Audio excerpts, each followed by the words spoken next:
ready as I'm ever gonna be. Going live. Yep, what's going on, guys? It is Saturday again, and we are here for our weekly stream. Adam's being weird because we Yeah. don't have, but it's cool because we wanted to do this again, just Adam and I talking. There is the sound. Let's turn that off. Sound check, everybody. Do we sound okay? Am I coming in loud and clear? Is John coming in loud and clear? Are we just talking to ourselves? Yeah. Who Nope, we got knows? people on there. We got Alex, we got Busted Knox, and I guess that's you. So us four. But I know Alex Flecken is about to hop in. We're building an MD1. Oh, they're building an MD1. Yeah. Is it Damien's? Damien's MD1. Yep. Oh, Kenny's up there. What's up, Kenny? So I almost kind of wish I would have found out what I was doing before Damien bought his MD1, because I probably would have been like, or if he would have hit me up and be like, "Hey, you want to sell your MD1?" I probably would have been like, yeah, maybe. hey, I think I can hear audio from your end. Oh, like an echo? Yeah, because you know how we're 20 seconds ahead or something. Uh-huh. Yeah, I'm hearing the stream. You're hearing the stream. Oh, through my headset? Or through my whatever. Whatever. And I turned mine off because I thought it was me. Uh, Adam's really quiet. Really? I mean, I can make myself louder. Really? Am I that quiet? Okay. Well, I could turn myself up if I really need to. Or is that better? I can hear or is that me? Why is it being weak? I mean, you aren't using headphones. That's one part of it. Nope. No, I'm What? definitely hearing echoes. You guys hear echoes? Yeah, even Jacob said we are echoey. Yeah, I but can then he said it's much better. okay, I mean I'm just gonna go with it. okay, let's go with it. If you guys have any issues, let us know in the comments. I'm just gonna go with it. Okay, let's go with it. If you guys have any issues, Yeah, we're let us good. know We're in the good. comments. I'm not I'm hearing just gonna any echoes. And the delay is actually really, really good. It's like 5 seconds. No, it's not even that. Maybe a few seconds. So we're good. We got good. Full send all times. sick. Unless your Okay, car's broke. I figured it out. Oh yeah? It was on my end. I had two windows open and the YouTube one is behind the other YouTube. So the sound was on. That was me. Sorry guys. All right. So it's Saturday and we didn't invite any guests. We wanted to go back to how Adam and I first started, and we are just gonna talk about what we've been doing during the week. Then we are gonna talk about something that we've been talking about a lot lately in here. So say hi if you guys want to say hi. Adam, go ahead. Hi. Hi. So all right, before we started the stream, I was building this. I was going to try it out and see how it goes. I built it within about 15-20 minutes, with the exception of me figuring out which spring is which spring, because there's a hard and a soft. For all of you who don't know what that actually is, that's a Rhino CLSD. They are, I think, currently in stock at Super G, which they weren't a few days ago. GALM CLSDs are now sold out, which they restocked in one day, and then they were sold out again. Crazy. Well, I know I've been waiting to get one to try it out, so I figured now's the time. So, um, So, okay, just a reminder, you guys, the way that we're going to do this, or the way that I'd like for this to happen, is that if you have any questions at any point in time, go ahead and put them in chat. I want to make this an open forum, um, make sure that we can actually answer questions at the best. Oh, cool, fun little tidbit. If you are watching the background at all, um, let me know if you like that, because I know you can't see a lot of it. Actually, let me delete John for a second here. These are just like old videos that have been posted up on YouTube. They're my videos, so hopefully there's no copyright claim. Or a copyright claim myself, maybe? I don't know. There's no music, but yeah. Oh, okay. So, Kenny, about that, don't worry about it. Like, so you can actually use a Yokomo CLSD for the GALM pulley if you want to do it that way. I know it works because I did it on mine, and I was comparing it to Harvey's CLSD, which he actually has the GALM one. Mine won't be here until Monday. The biggest difference is that it comes with a spacer, and it comes with a longer one of the drives output shafts, out drives, is longer than the other, just to kind of facilitate the belt driviness of it. Michael Keane actually put that in chat when I was like trying to figure out what was what. So yeah, once I get my hands on the other one, I'll be doing a little like picture comparison just to clear things up. cool. Question for you guys, random question. If you buy a part for your car, like a CLSD, are you gonna put it, or should you put it in like the car that you're driving, or like the car that's like kicked to the side? Let me know in the chat. Damn's taking a stab at me already. Always. Okay. So what else have you been up to, John? So I've been driving a lot. Where? With PDX. So, well, kind of a lot because I actually go there during the week. I didn't go on Wednesday, but I did go last night. Of course, had a good time. Lots of people. It looks like there are more drifters in that building than actual racers. So, which is, It's funny, huh? I feel like the pattern is starting to happen where drifters are coming out of the woodworks, and we are actually starting to support the local shops or track. Right? So I did that Friday. Did some selling some parts so I could buy some parts. I do have something coming in that I'm kind of excited about, which will reveal next Saturday. It's that. Okay. Yep. Wait, it takes that long for you to get that? Well, it'll be here Monday. Oh, okay. Tuesday, but Okay. we're not gonna stream until Saturday. So. Oh, okay. You got it. Okay, I get it. Yep. I got it. Okay. So, yep. Is anyone else excited to run a competition for the 12th? The what are we calling that? It's just a fun comp.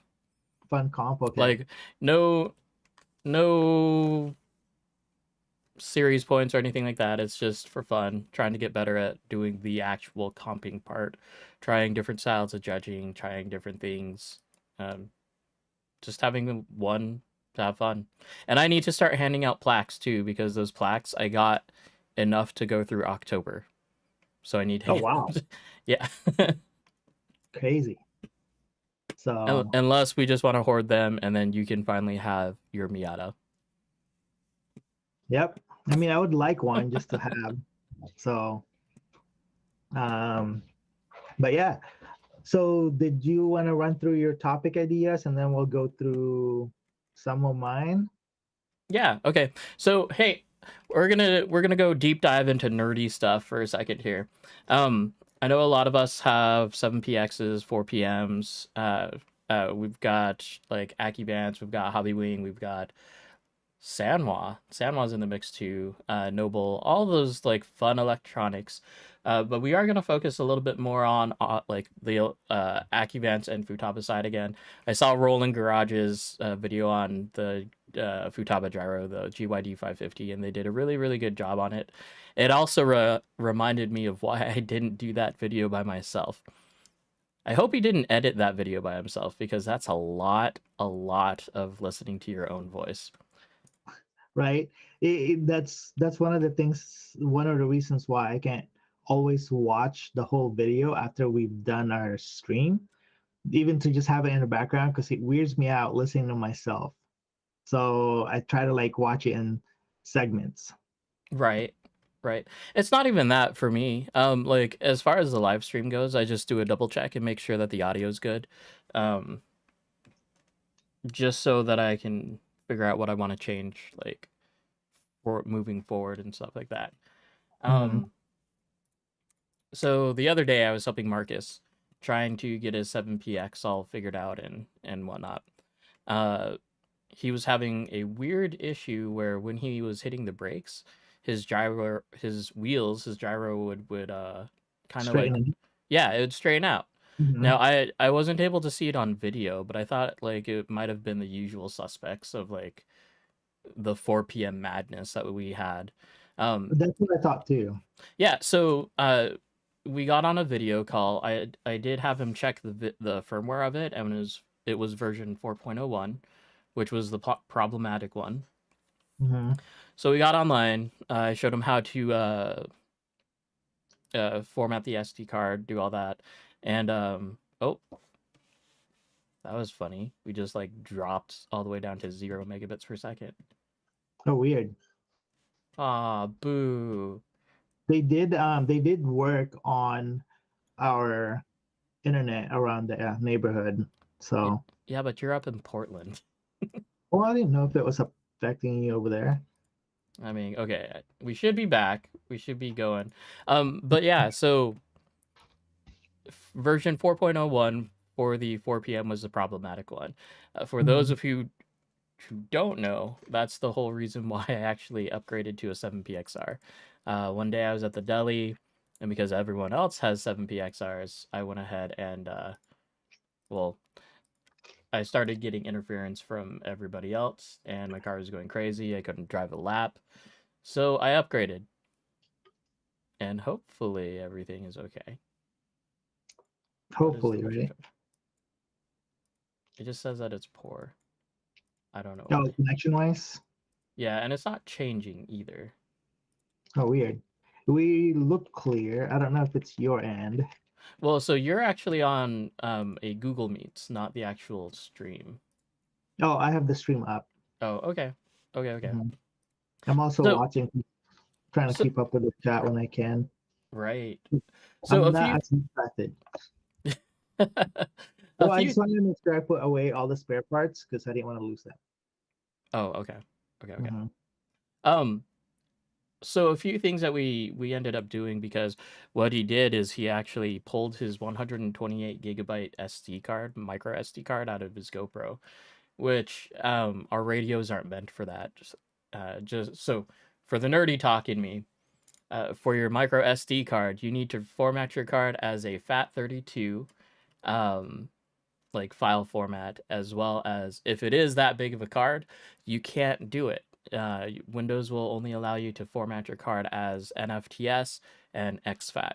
So the way that you can get around it is you can use the disk management for the Windows management for the volumes. Delete the volume on the SD card. Yes, it will delete everything on your card, but then you can recreate a partition on the SD card to like a small size, so like 4 gigabytes, and then you can format that as a FAT32, which will then allow the 4 p.m. to read it. Because oddly enough, like it's kind of uncommon to buy just like a 4 gigabyte SD micro SD card or even a 16 gigabyte micro SD card. Like everything is so huge. Like how big of a Go SD card is in your GoPro? I think I'm at 256 Right. gigabytes. right? Hmm. I mean, since I haven't used a GoPro in like who knows how long, back in the drone days, right? I think we Um, were at 32 back then. yep, 32 and It was 64. it was accessible and it was affordable. Barely affordable, like Oh, I 32. know I didn't spend more than $25 on my SD cards. Hmm. Okay. Okay. Amazon special. I know that my RetroPie has a 32 gigabyte Hmm. micro SD card in it, and I think my Nintendo Switch has a 64 gigabyte in it, and that one was like the hard one to find because like not very many options were out that at that time. Hmm. So all in all, we did get it to upgrade to the latest version, which is 5.0 something on his 4 p.m. It didn't fix the problem though, so we got a little bit more troubleshooting to do. Did he bring it by to PDX? Yeah, so it was actually happening at PDX, and that same night, I had that same issue happen in my car to where it straightened it out at braking. Um, but I haven't felt it since. So I don't know Mhm. if it was like a fluke that either the gyro was too high or too low. I don't know. Because we were trying like different set, like if I ran it hard, if I ran it this way, high or too low. Then we had it to where I don't know. Since it happened on my radio on a 10px, I was like, oh, I could just excuse me. It could just be a gyro thing to where it's too high, but I'm like running super low gyro right now. Mhm. Hey Kenny, is our feed any better now than what it was when you wrote that your feed is choppy? Or just in general, are we coming through smooth and clear, or is it being weird? It's smooth on my end, like on the It left. Yeah, it looks like it's coming through smooth on like a replay of it. So Mm-hmm. okay, all right. So moving on to the 7px. Okay. So 7px things. They released. They're hearing John twice. Uh, Do you I have mean, your volume on? Oh, yeah, oh. It it's off. could. If you're hearing him, are you also hearing me twice? Because no, no, no. It would be John. Because if the microphone is too close to my head, that sounds weird. To my headphones, then you might be getting that. Is it like Ghost the John? Like John is a ghost, like really, really quiet, or is it like normal volume? They said I was a little loud earlier. Well, I mean now. Mm-hmm. No, it's okay. Okay. Okay. It could just be a weird internet thing today, to where No, it's just a weird me thing. I don't know. I've been playing too much Hogwarts Legacy. that could be why. That's probably why. He used up all the bandwidth. No, more like it's that game is a beast, and yeah, yeah. I'm trying to get like 120 frames per second because of the new TV that I got, and it's fun. Mhm. It's pretty cool, but it totally roasts my graphics card. Damn. You need to upgrade? Nope. If I want to update, I need to stop buying RC stuff. True. Okay, Not this week. All right, go for it. cool 7PXR 7PX things. So I don't know when they released it, but futabausa.com, if you get on that website and you go to the software downloads, you'll find that there is a version 10 for the 7PX and 7PXR. So crawlers rejoice, they actually have a real functioning trim or dial switch that can act as a real winch switch, because like before you'd like it would only be a trim, and like you could play with the trim and get it to go forward and backwards, but it was never like a good thing. But now they've actually made it so like you can use one of the trim switches like by your thumb, um, as a successful winch switch. So that's kind of cool. And Nice. another feature that I saw in terms of reading the updates and kind of playing with it myself, they have better throttle point control. So you know how a lot of us use the expo or the curves on the throttle trim. Mm-hmm. So instead of that, we can do it like a basically, really basically, how a car ECU does it. Um, and essentially, like at 10%, 20%, 30%, 40%, and on, we're able to set how much of a like where we want the throttle to be. So if we want more mid band, we can turn that up as like to where we need it to be instead of only relying on that The curve. yeah, yeah. So if we need like more bottom end, we can just turn that up and then have the curve normal as it goes. Or if you want like less of a twitchy high end, you can turn that down. So really, really cool. I think there's nine nine positions, 10 positions on the 7PXR. And then Brian McGee was basically saying that there's like 20 on the 10PXR. I haven't played with that yet. So I yeah, probably will tomorrow. yeah, since we are a game of all about that throttle control, especially down low, that is, I think that'll Hmm. be interesting to play with. Yeah, I tried playing with my throttle curve a little bit, or my expo, just to see what it actually does. And I've been going back and forth between 20 and 0 Mm. expo.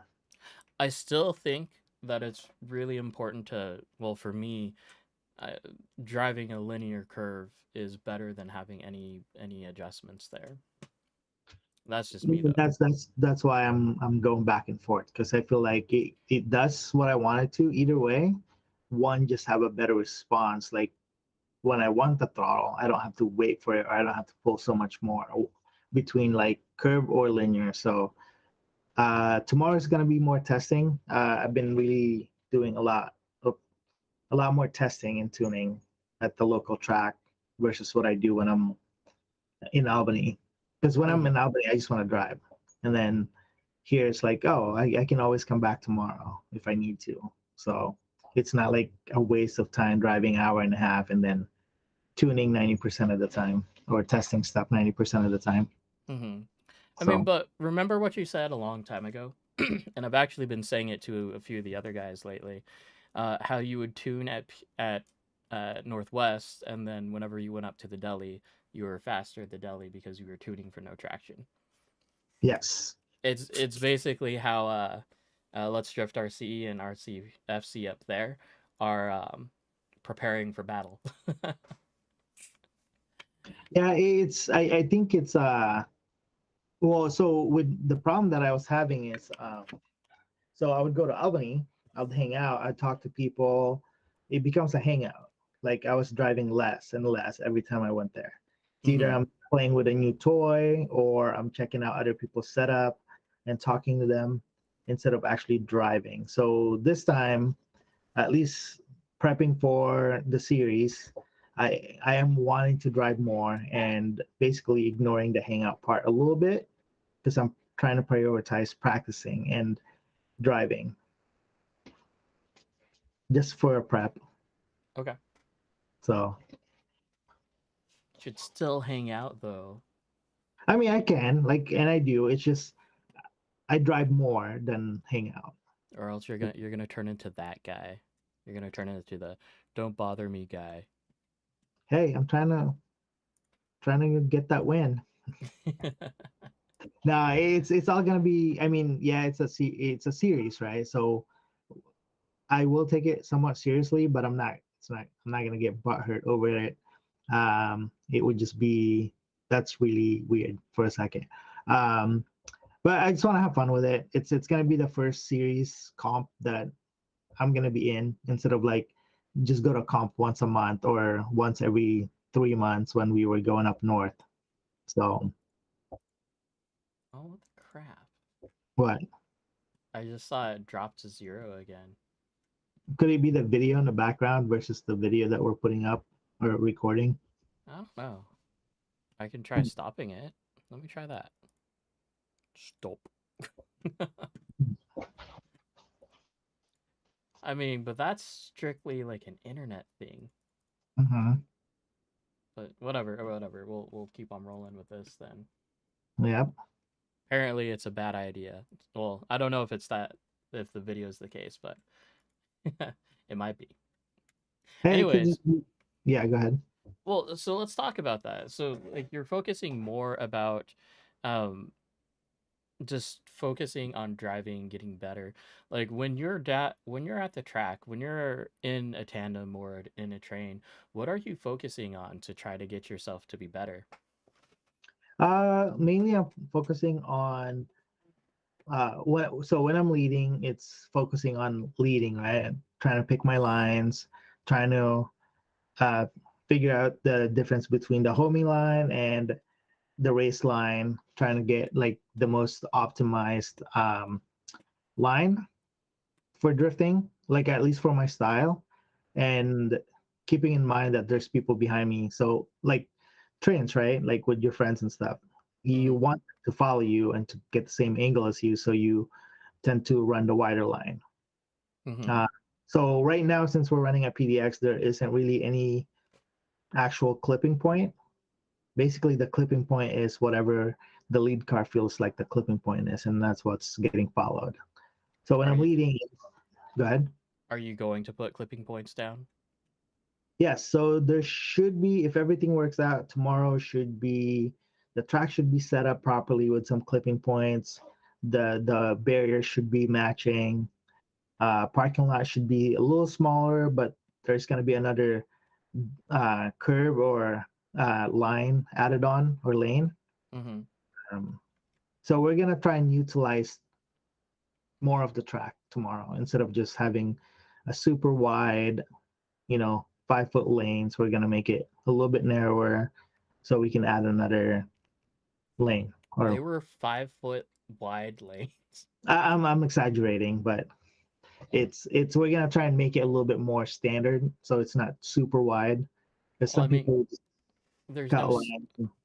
there's no So standard, right? But how there's I no standard, but we're trying to utilize as much as we can as far as like drift lines. So if that way we don't have just like a C track, we're gonna try and add a little bit more.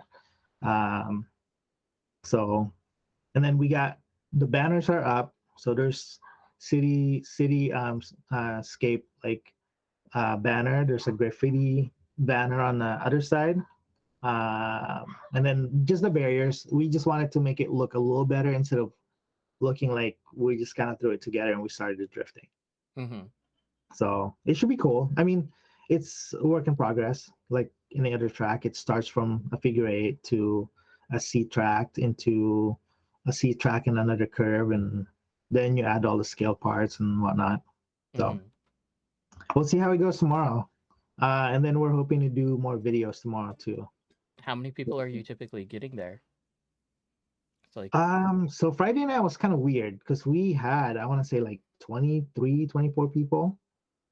Like, and that's just like a random count. Like we didn't, there's so many new people versus like, well, you have your regulars, right? You have at least 10, 12 of us. And then there's people that came out from Gresham. There's some people that came out of Tigard, Vancouver.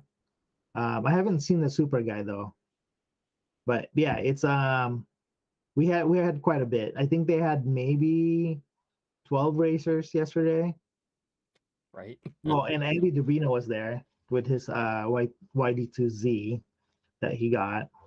He was ripping it with Michael, and he was driving pretty good for not doing drift for like a year and a half. I So mean, but I think it's one of those things that like you can pick up pretty easily once you get back into it, right? yeah, well, I mean, he drifted before. He drifts real cars, so he's kind of have the concept. Um, and then he's having more fun drifting, I think, because one of the heats he didn't race. Uh-huh. So yeah, so I think he's like, I'm gonna drift. So yeah, Well, I mean, it's it, it's really funny, right? Because like it if drifting is taking over that track up there, right? So last week, I think I no, did I say it last week? maybe maybe. on our Matsuri. Like, did we cover anything about Matsuri? Did we do any reviewing of the Matsuri on the No, stream? we No, did no, because no. it was Sunday when we did that, and this is Right, the Saturday after. right, Go right. ahead. Let's So, talk about the Matsuri. well, so Matsuri, right? We had like 10, 15, 15 people maybe. Mm-hmm. Would you say? Okay. We There was a series race that happened that was supposed to happen that day too, but it never happened Yeah, because because not no very one many showed people up. showed up. Yeah. So, Like even the people that were racing, one of the guys was racing has an RMX and came up and just started asking us questions. mhm. Um I don't know if he's going to be there tomorrow, but hopefully he is. Then we can get him tuned up and ready to go. Yeah. But yeah, it is kind of funny that like drifting is growing. It's blowing up right now to the point where we're being more successful than the actual race programs. So we'll see where it goes. I'm really really happy to see and excited to see where it goes. Whether it's Mhm. racing or whether it's competition or whether it's just like if we start playing Mario Kart thing. Oh, yeah. So we did Mario Kart at the Matsuri, The which balloon pop. yes, we put tacks on our cars and balloons on our cars, and we went in 2 minute heats until the music stopped, and I was the moderator, and it was pretty fun. If you haven't Yeah, tried I it, think a lot of the guys had fun. It broke it up to where it's just monotonous driving around a track with no real goals. Like if you're just on a Matsuri, you're just yeah, basic track day, right? So when you go on track day, you just kind of drive around, get better. But since we added the balloon or the Mario Kart thing, I think everybody had fun, mhm, and everybody wanted to keep doing it. So that was a good. I think that was a good choice to like add that on, mhm. And then we did it on the P-tile track, which that was which was kind slight. of it's fast. Yeah, it was just slightly crazy. Mhm. But yeah, if you haven't tried it, go ahead and try it. It's minimal damage from what we've seen, but it did work out really, really well. Yeah, definitely is a body that you don't care about, or you don't care that it's gonna get scratched up, or maybe get a hole from one of the tacks. Let's see, but yeah, um, but yeah, it was a lot of people too, right? Like for the Matsuri, yeah, like Friday was weird because I'm like, whoa, there's a lot of people, not that many racers. Like the section where the drift guys hang out was packed. Hmm. So, and then you have holes of like racers, on the pit areas. There's like tables that are empty and like a full like lane that's not occupied. Did So, Debrino have his drift car like with him, or was he driving someone else's? he was driving his drift car. Okay. Uh, Videos should be posted on either um, my Instagram, which is Speed Style 8 or Speed 86 Style, um, or it's going to be on Alex's Instagram or Facebook. We'll add it onto the PDX group page. If you're a part of that. I think I'm on there. I don't post a whole lot, Oh but no, I was talking about everybody else. oh, the chat group. Yeah, no, it's gonna be on the public Facebook page, like the group page, not Which on the. yeah, which speaking of that, you can find us, both of us, on the Midnight Suns RC page on Facebook. Um, you can find me just first and last name on Facebook. You can find me on Instagram at Yadma. I post a few things every so often, but not. I'm one of those where it's like so and so has posted in a long time or whatever that phrase is. Oh yeah, the posted something for the first time in a long time or something. Yeah, something to that effect. Mhm. Okay, So so do we want to talk about more nerdy things about like Acuvance Futaba stuff, or do we want to go into like save that for later and go into other things like go because I think you got one left on that topic. You want to go ahead and talk about the firmware or oh how that to? Yeah. reread that. That's just saying I finally figured out how to read the firmware updates, because it lists the firmware, the updates for each and every single firmware that's been released, right? So Mhm. every single time that I did this before, like I scrolled through it and I was like, okay, this is cool, but I'm not seeing anything new. Mhm. And now I finally figured it out, and now it makes sense. So Nice. that's not anything too specific. Um, for those of you who do have like Acuvance or GYD 550 questions, throw them in chat because I want to answer them. Oh, there we go, Alex. Hey, John, this is your question that you had the other day. Is there any advantage to the Rad versus the Zarvis? Jarvis. Zarvis. So yeah, I haven't gotten mine yet, so I don't know if I'm very qualified to answer this because the reading that I did, or what I saw, the main advantage on the Rad is um, the Super G tune that apparently is preloaded on there. So we talked about other things, right? I don't remember. Okay. So Yeah. to break it down, Acuvance is a 3-tier system of speed controls. They have the Jarvis or Zarvis, however you want to say it. Then there's the Rad in the middle, and then there's the Jarvis XX, which is at the top. So essentially, the Rad being in the middle, what it changes is um, the heat sink design. It has that pyramid thing, which is kind of cool. Although I do think it's more aesthetic, even though that they say that it increases cooling capacity, which who knows? Who knows? Um, it also bumps up the programmability from your radio. Instead of being limited to the things that the Jarvis has to offer, it also includes the things that the Jarvis XX has. So it'll have the ability to do the torque tuning, torque levels That's with what the it was. Fledge motor. Yep. And then the biggest difference between, well, the Rad will add reverse polarity protection, so that's cool. But it has one less fan port than the Jarvis XX, and that's the biggest differences. Those are the physical differences there. Um, it doesn't matter too much, like as far as the extra fan port, because what you'll end up doing is you'll be using the adapter that comes with the motor fan, because they're like the little PH adapters that are really really tiny, and then you'll just plug that into your receiver. So no big, right? Oh, I forget if the BEC can do 7.4 volts or not. I should be able to. Let I me think look. that's one of the things that I skimmed through. I think it does, because why wouldn't they? Yeah, I should be able to, because if it's having the same Jarvis or Sarvis capabilities and then adding a little bit of what the XX has, then it should be on there. Yeah, I and guess we'll find out on Monday when I play with it. yep. Make sure you update your radio. Oh wait, no, you're on 10px. Never mind. Yep, 10px is updated as of Tuesday. To like version 2, whatever it is right now, No, or is it 5? I think it's 10.1, 10.0. No, it's not. Dang it. I swear to you that it's not. 10 Well, 10px is at version 5. okay, version 5. 7px, 7pxr version 10.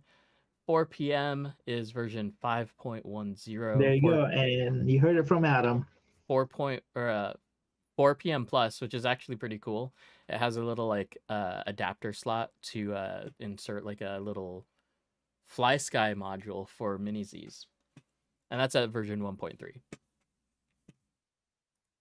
So yeah. Busted Nux. Do you use the add-on BECs or capacitors? Which ones? Acuvance.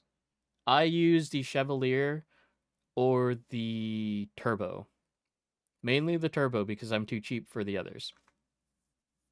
Uh, I'm using the stock capacitor that came with my MC970R. I plan on using, well, actually, right now I switched to the only CQ one. mhm. Uh, just because I had one. So I wanted to see what it would do, and I'm too lazy to switch it out. Uh, So so I'm actually curious of how fast each one of those can discharge, because with the Acuvance capacitors, I don't have like any hesitation of it shutting off, right? But with the Onisiki capacitor, like the car will stay on for like another 3 or 4 seconds before you can see yes. it like Mhm. start to die out. So I don't know if that has anything to do with the discharge, which it shouldn't, because like the ESC is using as much power Mhm. as it needs. Um, as far as like the photonic stabilizer or like the trace specter or anything like that, no, I haven't used it, mainly because I don't know what it does, and I think, well, as much like hot air that it seems like I know that there's some truth to it, but like that's trying to gain like the millisecond on like racing games, right? Like you're grasping at just the absolute like 1% of performance. At least that's how I feel about it. Yeah. So basically, Adam told me I didn't need anything fancier, so I didn't. I just ran the extra one that I had because I wanted to try it as but far as the capacitor goes. but So like honestly, if you feel like your ESC is doing something weird, then clean power is always going to help with that, right? But mhm, if your car is like, if you're not running any boost or any turbo and it's not doing any of the high voltage, or not high voltage but high uh, current draw, then you're probably fine. Like it mhm, totally depends on you and how you drive, because you may not need it, you may need it. It looks cool on the ESC, but um, yeah, you might not need it. So along with the like torque curves and stuff like that of the Jarvis or the Rad, I believe that if you have a Tau, it will it will also give you access to the AI settings in the Tau 3 settings. Yes, Alex, that is a tortilla blanket behind me. It is circular. It is the hardest thing to fold because it is round. That's besides the point. All right. So moving to show and tell. Let's do that first. We're gonna do a show and tell, or Adam will start the show and tell. Do I get He to is start? gonna, yeah. Let's skip the other few. We are gonna talk about Adam's favorite chassis. Not favorite, just project chassis. Your favorite at this second. It's not. Do you It's actually have wait? Do you actually have a favorite chassis as far as like what you have right now that you're like, I gotta dread that one? no. The only reason why I say that is because like I don't even have the Yogi yet, Alex. Um, it is in shipping. It just hit New York, and it's coming across the states, and then I will build it. So I think the last time I ordered from Razer, it took about 10 days from East Coast to West Coast, Oh yeah, because they put it on a slow track into the airplane. and it's registered mail. Hey, okay, for all of you that are actually watching, is there any way to get past the signature part of registered mail? Because like that is my fear factor right now, because yes, I work at home a lot of the time, but at the same time I don't hear the door knock, I don't hear the doorbell, because I'm on the complete opposite side of the house. I put a camera outside your front door. Right, so I actually thought about getting the, well, no, Like a, I asked chat about it, or not this chat, our Facebook chat, about like, hey, which like video doorbells are you using? No response. because I No. think, well, I don't have a doorbell camera actually. I need one or I should get one, but I don't invite people or no one comes around the house often except for Amazon. So Right. hang on, my dog is doing something weird. What you doing? So you guys, I swear I had this working right before our chat. or right before I started streaming. Where is it?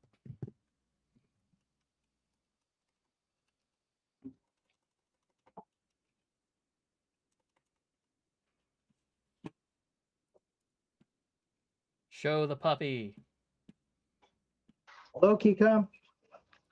Grab. Come here. If that seemed really random, that was in chat. So thanks, Alex, for the suggestion. Oh, it's so big. Oh.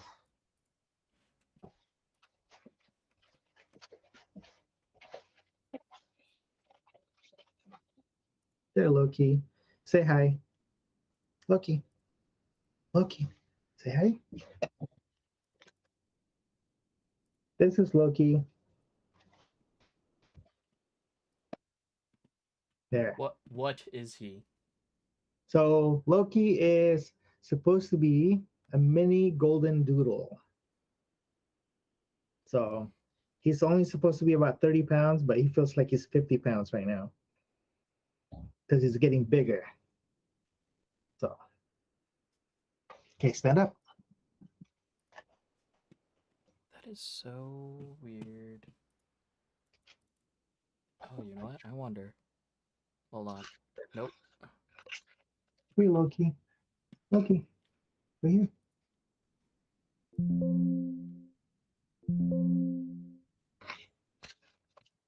Yeah, he's not very active right now. Okay, well, I guess I'll just do it via the camera. Okay, you guys. Back to our regular programming. Regular programming. Okay, so the current car that I'm working on right now and have been kind of fiddling with all this last week is this. It is a Galm, the ever and truly beloved by people who have no budget. With which this actually hurts me a lot. But yeah. So it's a Galm.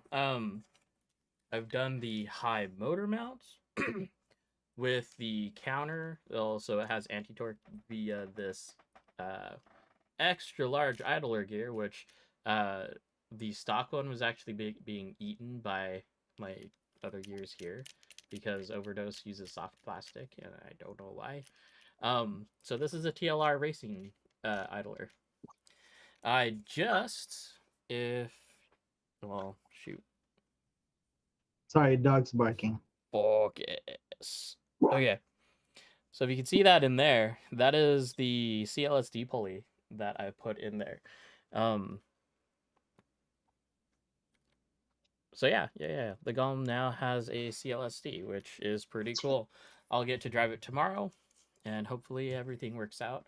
I did so back at the beginning of the stream. I mentioned that I had built the CLSD with the Yokomo spec version of the CLSD, which again is just a difference of outdrive lengths and a spacer. So I was able to get it to work, no big deal. So if you need to, if you only have access to YD2s and you have a YD2 CLSD, but you have a GOM, still get it. It works. There's no big deal, no big changes with it. So this is funny because this is basically going to be going away like within the next week and a half. Um, shoot, what do you want to know? I've Well, got so it's a GOM, right? it's a GOM. But it's not a regular GOM. It's not stock kit. No. Um, on Well, the bottom. so it's not pure GOM. No. So my joke about it with our other chat is it's hashtag not a GOM, which Yeah. it is for now. But yeah, I basically did what I thought. Basically, I put a YD2 profile on it, right? On the rear end. So it's got the two E blocks on the rear, or a number 7 block, and and an E block here on the rear. Short 45 millimeter Rev D arms. It's got the TK block up front. It's got, TK block on the front toe block. It's got the Rev D aluminum rear hubs here. Um. Oh, this is cool. So last week we were talking about motors and rotors, right? Yep. Yeah. So this is the Yokomo RPM motor with a torque rotor.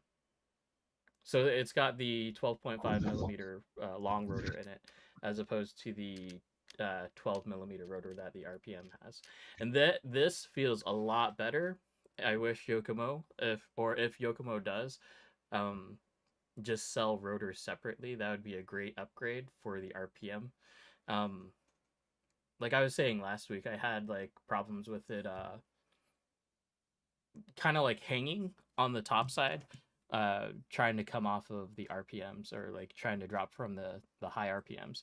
It would kind of like push out towards the outside of the corner when you were hitting turbo, and it became very erratic and unpredictable basically. Hmm. Alex, no, they are not the same as the Acuvance ones, which is why Yokomo needs to start selling rotors separately. Hobbywing does now, or at least yes, now. Well, yeah, I don't know how long they've been out, but they're available. And then Acuvance, the Super G spec version of it is the level 45 rotor with the fledge with a fan, which I wish they would also do that with the non-fan version because I don't like the fan. Um, Any reasons why you don't like the fan? I mean, technically, the fan is actually superior because it's blowing the right way. So I don't. So having a fan, and if you watch some of the RCDC videos, having the fan around here, like right here where I have it, just blowing on Mhm. top of it, is only cooling technically that one side of the motor. Sure, it's moving air across it, but Mhm. but um it's just cooling that one side versus the fledge with the fan, right? So Mhm. fledge with a fan has the fan that can attach right here, right? And it's totally removable. You can remove the fan just as a whole and don't use it, but why Mhm. use it if it's there, right? So Right. the whole idea is that it's actually, I think it's actually blowing air through the stator. So instead of one side, you actually get full coverage of the rotor and of the electronics that are inside the motor. So technically, the fledge fan is superior. I don't know. I think it's just a look Yeah. for me. It Um, makes it makes the can a 550 can because it's longer. yeah, it does. It really does. Shoot. This, like I said, this is the last time that you'll basically be seeing this. Um, hopefully, I get it by the end of this week. The Yogi chassis. So I'm not gonna build the Yogi how they say to build it. I'm gonna put my spin on it. So it'll mainly look like this, but it's gonna have the Rhino front end on it. So I'm excited Okay. about that. Cool. That should be interesting. Yep. It'll be taking that 10-year-old never been changed steering rack and putting it with something that's current. Although Overdose did release their new front bulkhead and their new steering wipers, steering rack basically, and their new knuckles. So yeah. Nice. Nice. Um, let's see. So, what would be? Obviously, you don't have the new knuckles yet. New knuckles, right? No, I'm not. So I'm not going that route, right? Oh, So okay. yeah, so because the steering rack by itself is like $190, or Oh, the new front bulkhead is like $190. Both are like around that price, right? And then no. the knuckles are like $70. So Mhm. close to $500 just for the updated front end. Now I will give them props though, because the way that they designed the new steering rack is pretty cool. Um, it's got a pivot point in the center of the steering rack, which will actually push out your trailing tire, I believe, a little bit to fix the Ackerman. I'm not sure how well it will be. I'm sure that there's enough like research that they've done and testing that they've done that it should be good.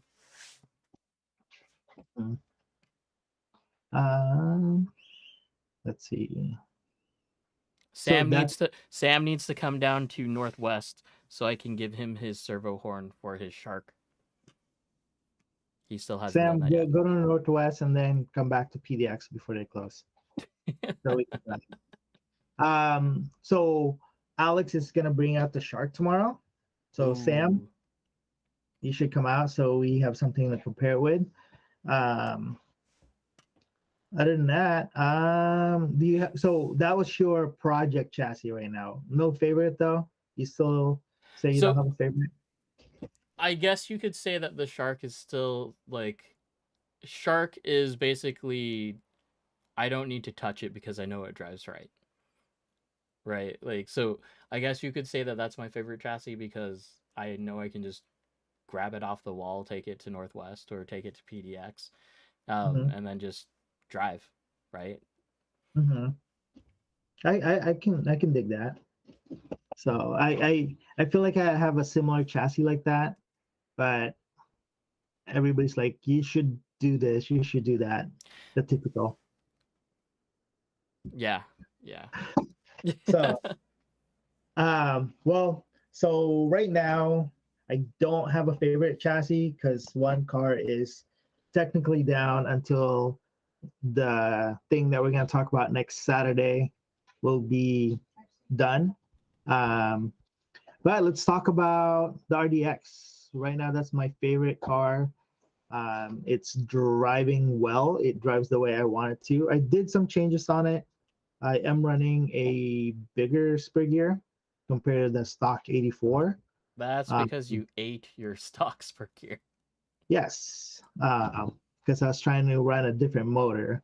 But so I went to let's see here if I still have it.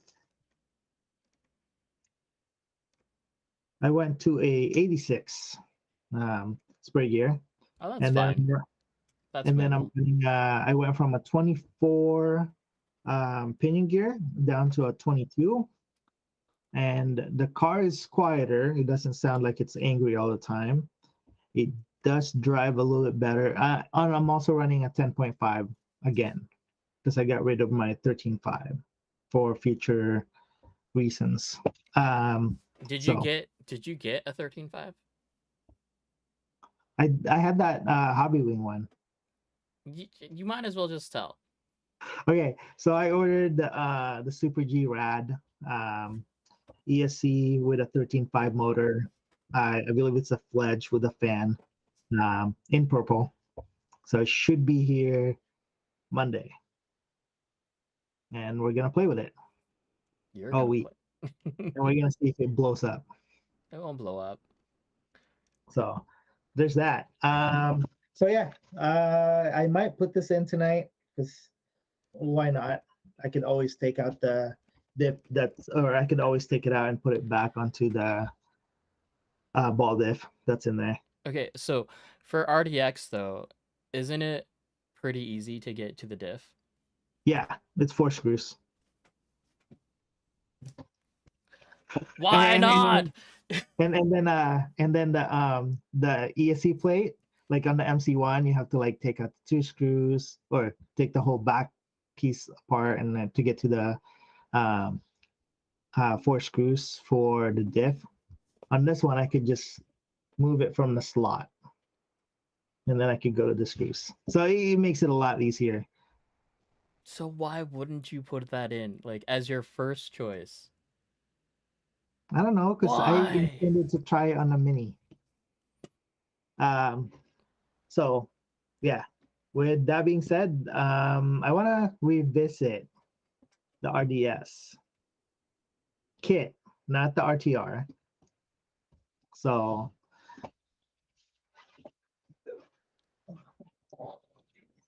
this is built by one of the local guys, Alex P. Basically box stock. Not box stock. It's a stock kit. Okay. So let me grab the camera here. So There is nothing cheap about that RDS anymore. That not servo alone, anymore. I mean, that okay, servo alone so is this an is what happened, RDX. right? So he RDS, my built bad. it and he put his spare electronics on it, which was drivable, but I felt like it could have been better with better electronics. And we You're felt like it telling was me that there's better electronics than a Futaba servo in an Acuvance no, setup? no, no. So this is when he built it. Like I said, he used his spare electronics. So he had like a G1 gyro. He had a hobby wing motor, and I think a hobby wing ESC. And I'm like, hey, why don't we try to take apart the MC1 and put all the good electronics on this car and see how it really is? That way we can say, oh, the car's not that good. I didn't want to be limited with um, like an okay gyro. So we put, Futaba GYD 550. We have the Fledge motor. We have the Acuvance ESC, um, and then the Futaba servo. We You haven't can. driven it with this setup, but with the spare setup, when I was driving it, I was able to hang with people in the tandem line. Okay, so pull it back from the camera a little bit. Do top view actually. Okay, and focus on steering rack. Let's pick this thing apart. Okay. Okay, so is that really that like it's got pull it back a little bit farther because I have your screen cut in by quite a bit. Okay. And pull back farther. I Is it mean, upside down? kind of, but it's sideways, so not really. Okay. I mean, okay. I mean, it's whatever. So it has that amount of toe out, right? Yes. So all this basically all the settings on here, it's still what the book recommends. We didn't touch tuning as far as like camber, caster, toe in, toe outs. We didn't Do, touch any of that. do you We know just what it's set to? we didn't check, which I should do that tomorrow so we have something to talk about on Saturday, or I can put an update on the chat or on the comments. Um, but yeah, so what's interesting is I kind of was thinking this was going to be like a cheaper plastic because it's red cat.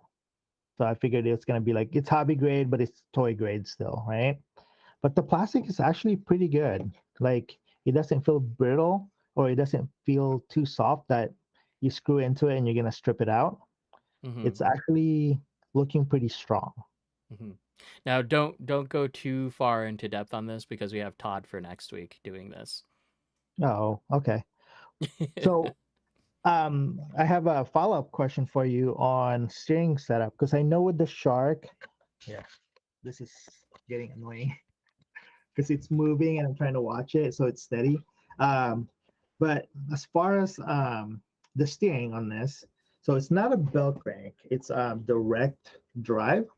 Mm-hmm. So how do you like that versus like a belt crank or a slide rack? It depends. So from what I've found, coming from Yusakani and the Rhino front end, the MKS or MK or Rhino front end, um, both of them give a lot more feedback to the servo, which in turn kind of makes the gyro a little bit. Well, the gyro doesn't like it too much, right? Um, Mhm. so typically I would have to turn up the dampening on the servo because Mhm. Futaba servo, right? Um, but in most cases, like you might see a little bit of chatter, like servo hunting, when it's just like up in the air. But you when you put it down on the ground, it's perfectly fine. So if anything, it just kind of makes the like any errors more prone to be seen. Like you know how you're trying to tune out the wheel wobble from your cars. Mhm. So moving to a direct drive system, and if you don't take any precautions, you're gonna be seeing that. So Okay.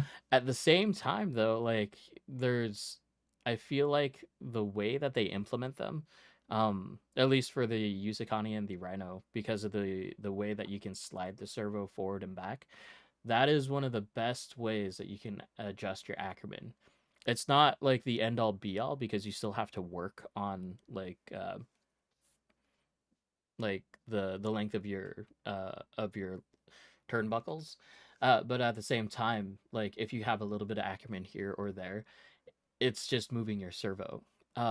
Whereas opposed to the RDS has the Ackerman adjustment on the actual servo horn, right? Yes. Yeah. So Hmm.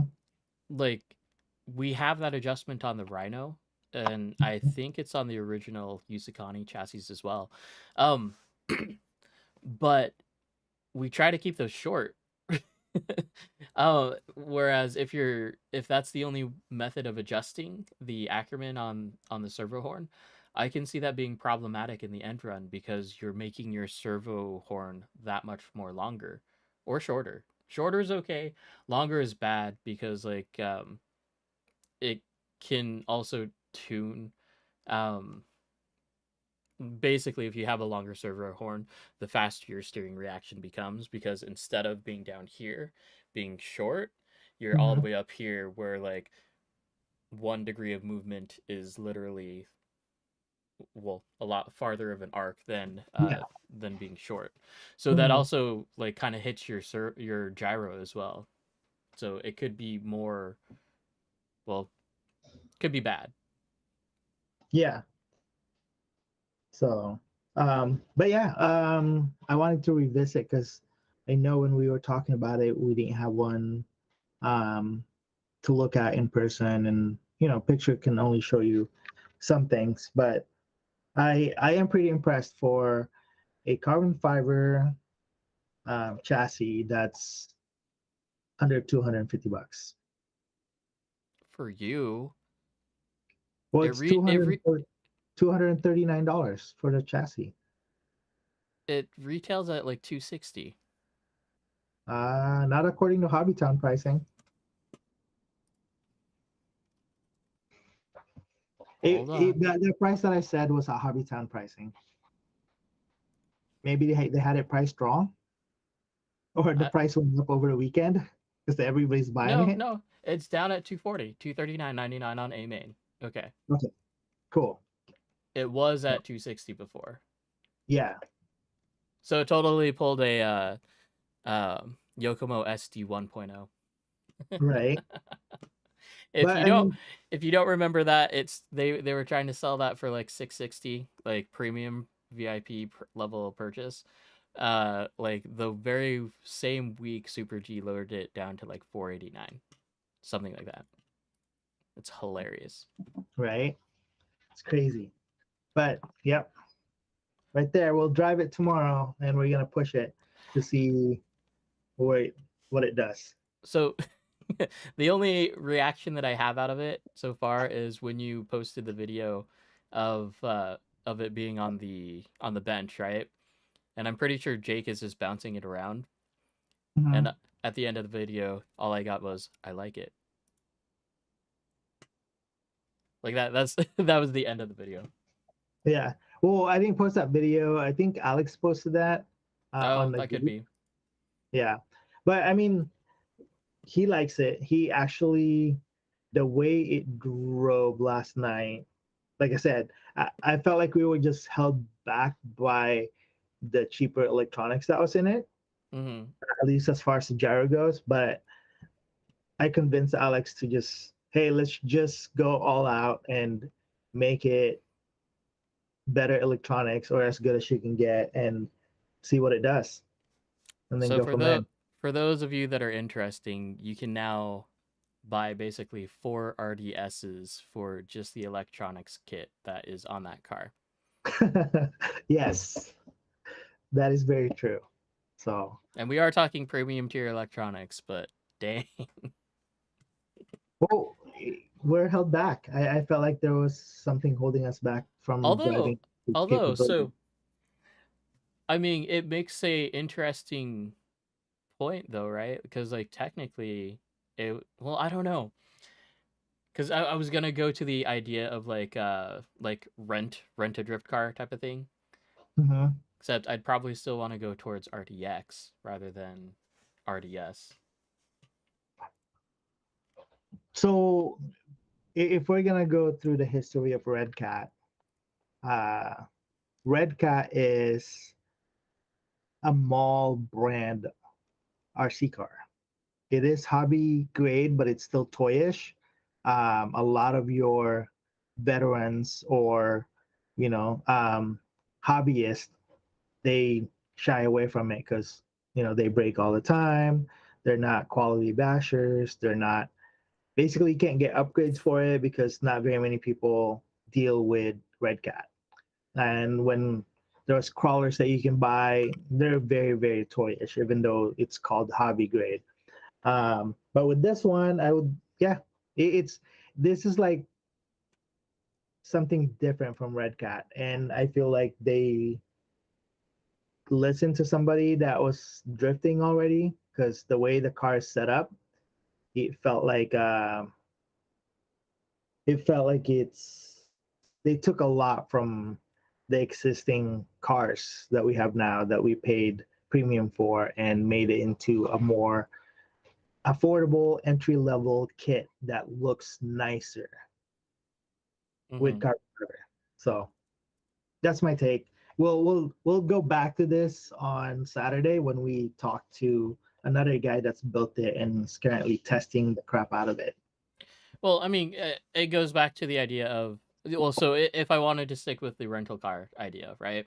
Mm-hmm. So kit for kit, you can well now the RDS is like cheaper than the RDXs, Mm-hmm.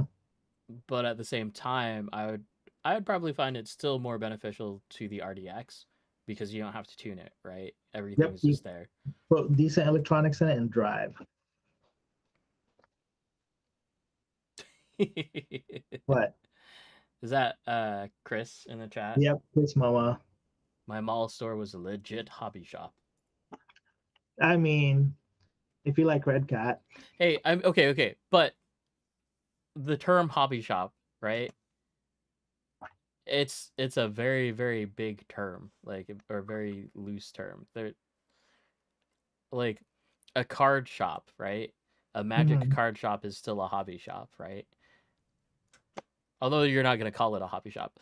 Hey, so for you guys, can you go on to the Super G or super dash drift.com/Oregon and take a look at John's photo? I want to know what you think. I think he looks like a Pokemon trainer. I mean, I was missing the ball. He's like the pissed off Pokemon trainer. I was smiling on that picture. That's smiling. Yeah. That's not smiling. Okay, so I'm gonna show you because you know how when they send you um, No, no, what do I you don't. call it? The confirmation, and No. they tell you, hey, you gotta send your picture. Your picture should look like this. Remember, it's the Stig helmet with the work shirt, like the pit shirt. Hold on. Okay. Let me finagle. Let's see. I want to do this.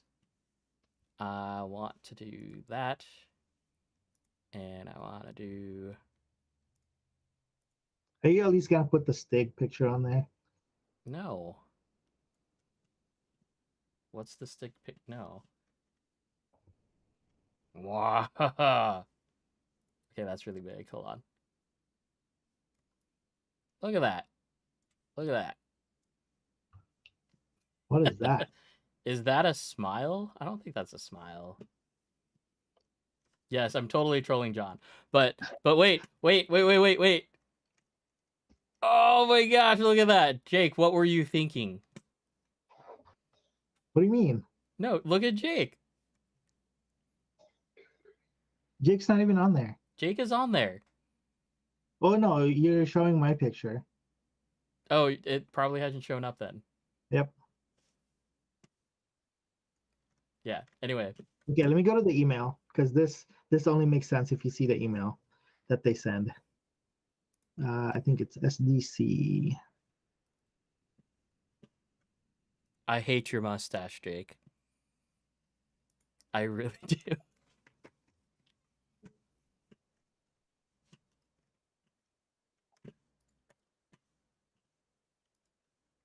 Oh well. Although Anyway, so I if you don't. get the email saying that you should send your picture, they tell you how your picture should look like, right? Okay. So Did they I just say was being passport picture? I was being funny, and I also sent this picture, but they didn't use it. Yeah, that's stupid. I was at work when I took that picture. Wow, Chris is like pedo Jake. Jesus, You saw his picture, right? I did. It's more like porn star Jake. Okay, I'm glad you said it because I didn't want to say it. Hey, it's better than pedo Jake. Although at the same time, Jake would probably find that as a compliment too. Yep, he's like, yep. I can hear the 80s music playing in the background. All So right, okay. back to So our chat. Um, so we talked about that. Um, then, oh, let's talk about the new development on the Midnight Mini. So, did we touch base on that last week? I think a little bit, maybe not. I think the only real time that we've touched bases on the Midnight Mini is like in our video that we did like a year and a half ago for Futaba and Acuvance originally. Mm-hmm. I thought we were actually going to go deeper into it. Well, whatever, never mind. Um, but yeah. So do you have your mini like next to you? It's in a box, but it's right here. Successful. Why, Sam? Why do you got to do that? Well, what do you do? Oh, threw a Ken Block reference in there. Oh, geez, guys. All right, what do you want to see? Hold on, let me get our page pulled up here. Yeah, Sam. Sense of humor is dark.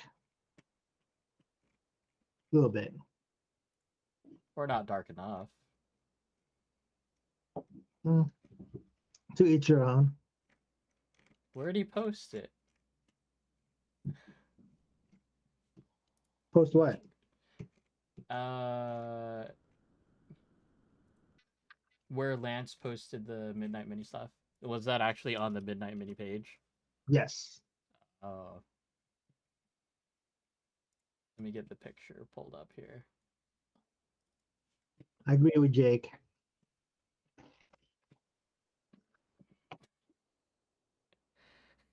Oh, that is the same. Sick. Okay. So, John, show me the bottom of the Midnight Mini. Okay, pull back. Pull it back. Back. Okay. So, for those of you who don't know, this is our basically our shrunk version of an MC1. We call it the Midnight Mini. It's a 225 wheelbase platform. It has the YD2 front end on it, so you can literally put anything that has a YD2 front end on it, meaning the slide rack, the bell crank, the RevD bell crank, the Rhino front end. Am I missing anything? Oh, you can put a wrap up front end on it, the VX Yes. dock, and no, not the VX dock, the VX dock 2, more Oh, and the specifically. RevD front end. Did you say RevD front end? I did say RevD front end. Okay. Okay.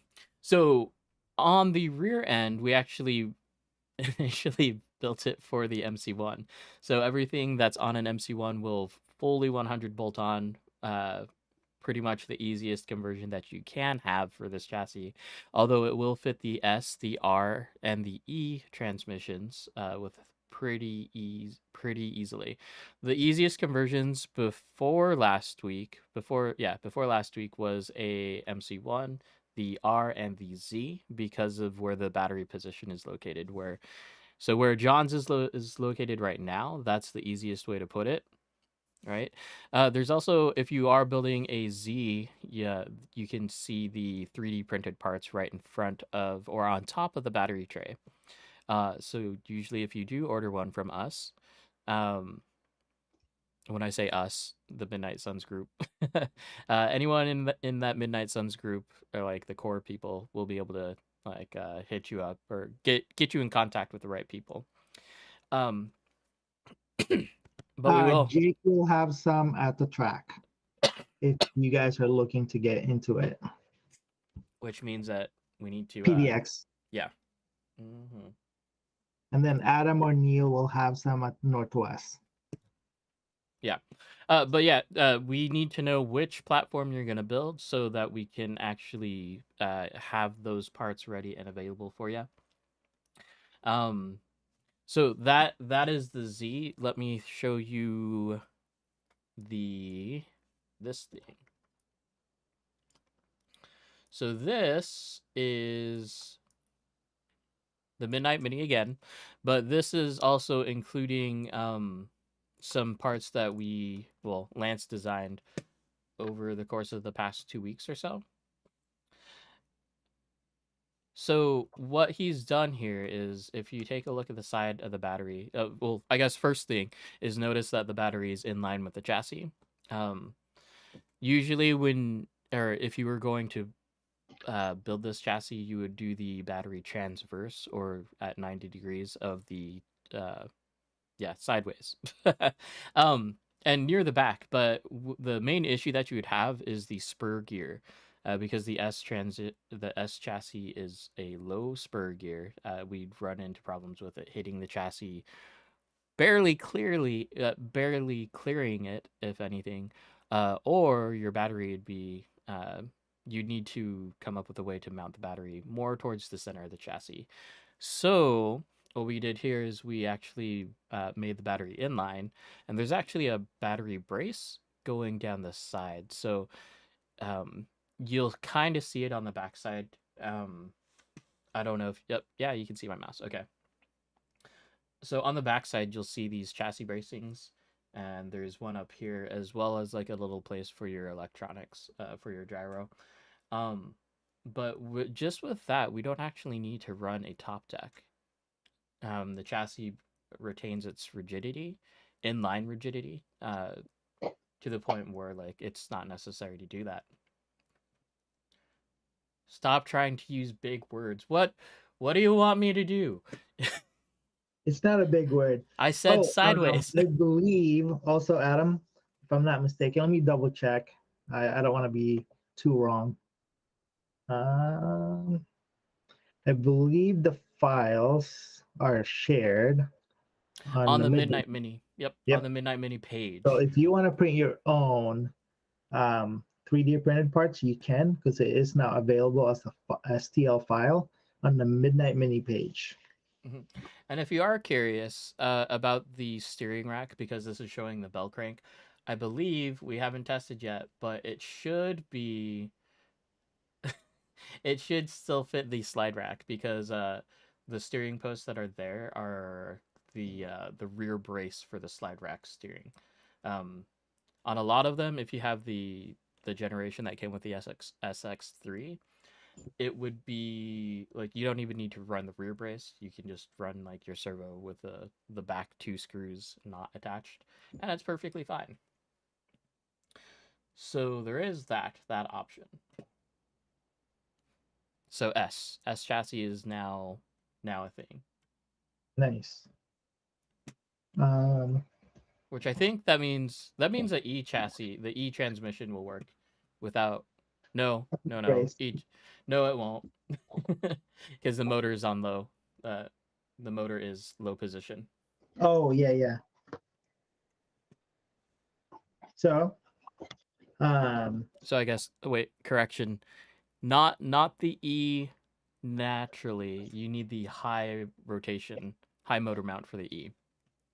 Yeah, but if you're gonna do the conversion, honestly, if you are gonna do your own hodgepodge of parts and like a donor, since the E is no longer what?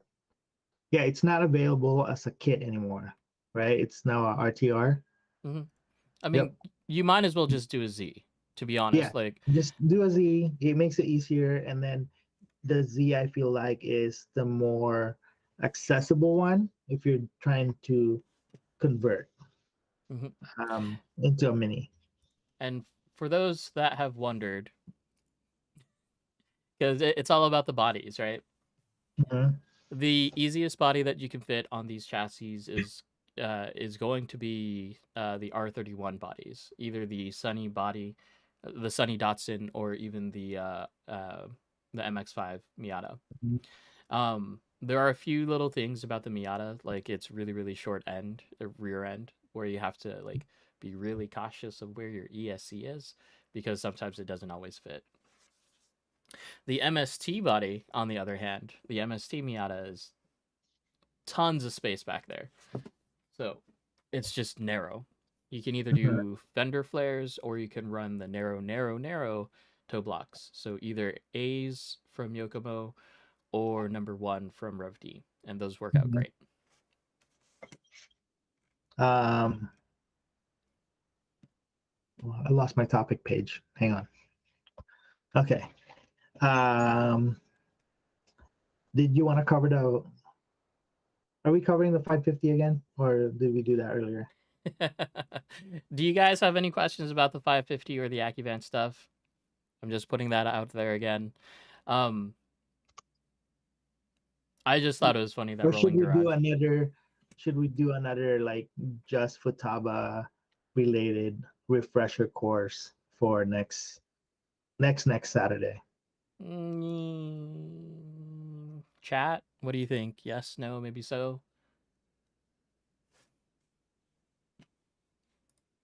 I wouldn't I don't mind it. know. Yeah.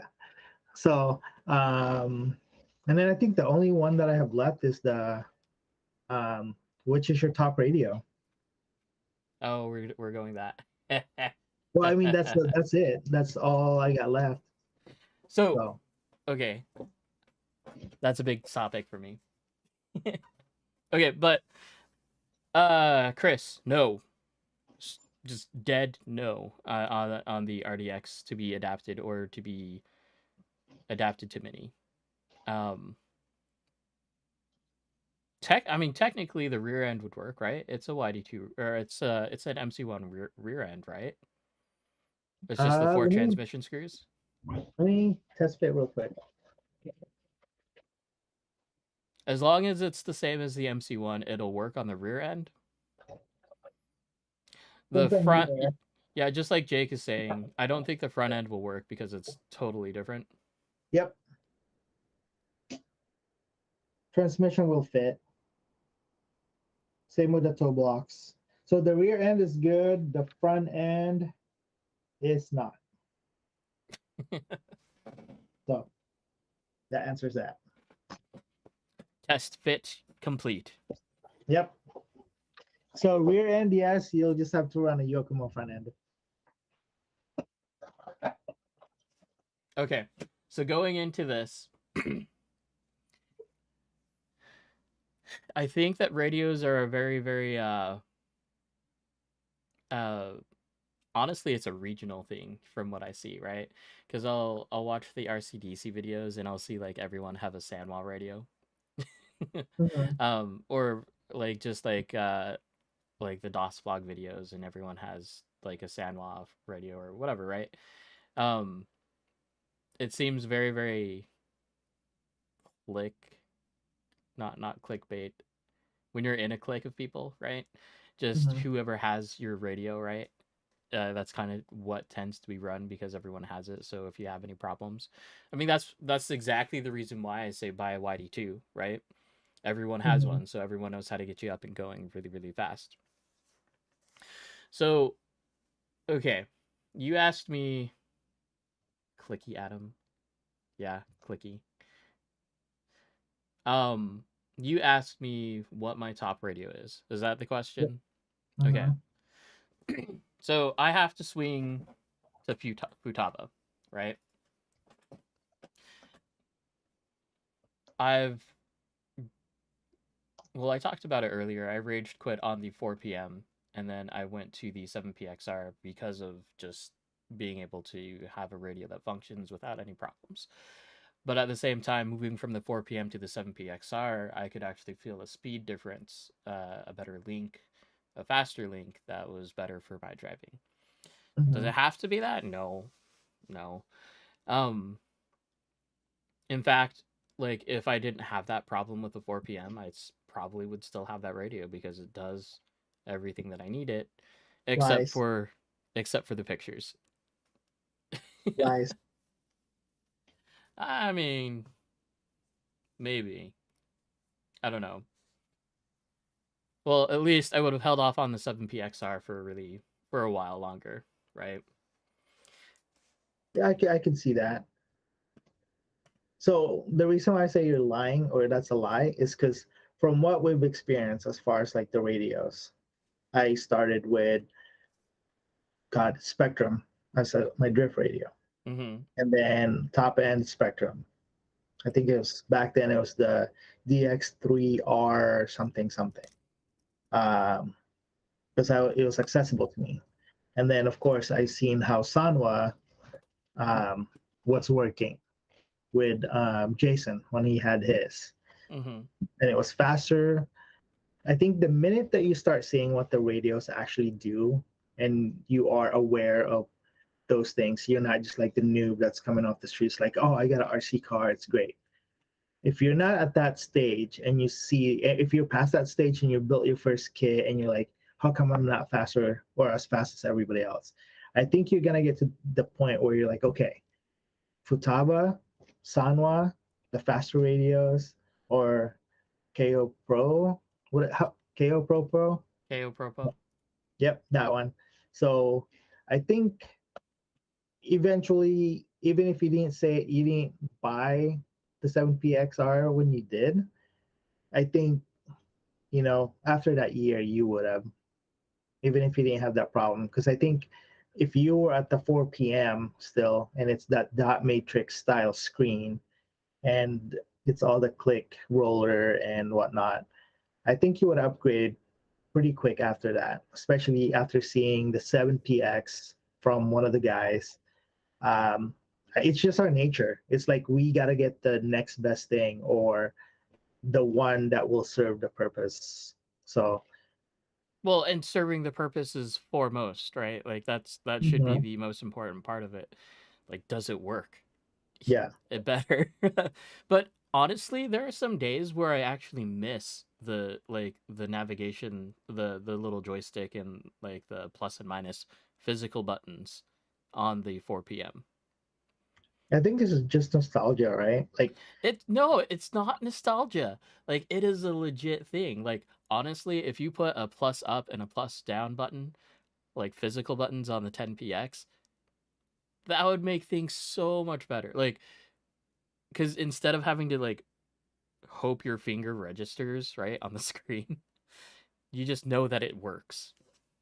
I get that. So the analog feel, right? Mhm. Um, so sometimes I feel like that when I'm texting, and lately, I don't know what it is. It could be my eyesight going bad, but I feel like I'm touching the right buttons or letters, but I'm getting a different letter. Mhm.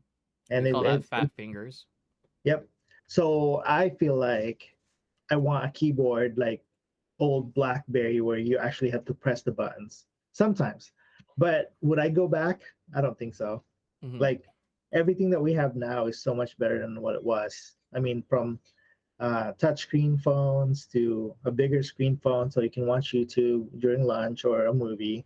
Just the little things, the first world problems that we worry about. It's like, oh, it doesn't have the plus and minus button. It's yes, it was cool when we had it, when it was a thing. And now I think with technology it's just gonna get better or we're just gonna go straight the backwards, right? Mhm. I mean, okay. I mean, so let's take a look at it from an ecosystem standpoint, right? Mm-hmm. So I've had both of the ecosystems. And when I Mm-hmm. say ecosystem, I mean the full setup, right? Like So San Juan Futaba, yep. So as in Futaba and Acuvance and Sanwa and all other Sanwa stuff, right?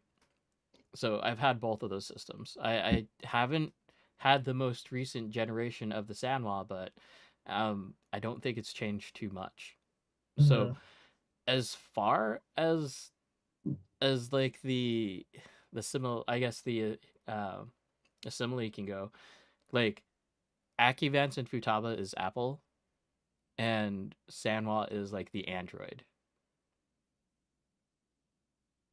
Yes, no, maybe so, maybe not. Uh, no, because would you say that Android is behind technology?